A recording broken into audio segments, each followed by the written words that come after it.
પુરુષોત્તમ ભગવાનની જય। આજે પુરુષોત્તમ માસના 8મા દિવસે આપણે મેના વ્રતની વાત સાંભળશું।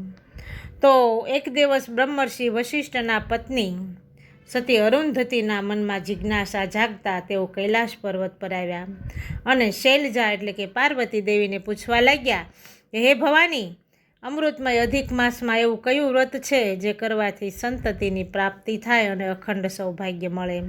ત્યારે પાર્વતી દેવી બોલ્યા કે એવું તો એક જ ઉત્તમ વ્રત છે, મેના વ્રત। સતી અરુંધતી બોલ્યા કે હે દેવી, આ વ્રતની વિધિ અને મહાત્મય મને કૃપા કરીને કહો।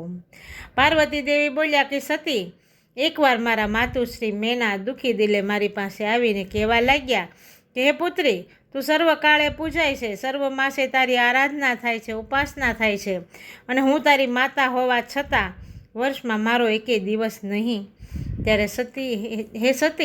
ત્યારે મેં મારી માતાને કહ્યું કે માતા, પવિત્ર પુરુષોત્તમ માસમાં શુક્લ પક્ષની ત્રીજના દિવસે જે કોઈ નરનારી તમારી મૂર્તિ બનાવી અને ધતુરાના 5 ફૂલ ચડાવી, ધૂપદીપ કરી, નૈવેદ્ય ધરાવી, પૂર્ણ શ્રદ્ધાભાવે તમારું વ્રત કરશે એને સંતતિ પ્રાપ્ત થશે। વળી વ્રત કરનાર સ્ત્રીનો ચૂડી ચાંદલો અખંડ રહેશે। વળી હે માતા, ઉત્થાપનના દિવસે 5 બ્રાહ્મણને સજોડે જમાડી વસ્ત્રદાન કરશે એને 184ના ફેરામાંથી મુક્તિ મળશે અને એનો સદાયને માટે વૈકુંઠમાં વાસ થશે। હે દેવી અરુંધતી, પૂર્ણ શ્રદ્ધાભાવે આ વ્રત કરનારની દુઃખ દર્દ સદા દૂર જ રહે છે। દેવી પાર્વતી પાસે મેના વ્રતનો મહિમા અને વ્રતવિધિ જાણી સતી અરુંધતી પાછા ફર્યા।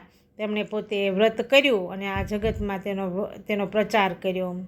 પાવન પુરુષોત્તમ માસમાં પવિત્ર વ્રત મેના વ્રત કરનાર સ્ત્રીનો ચૂડી અને ચાંદલો અખંડ રહે છે। બોલો પુરુષોત્તમ ભગવાનની જય।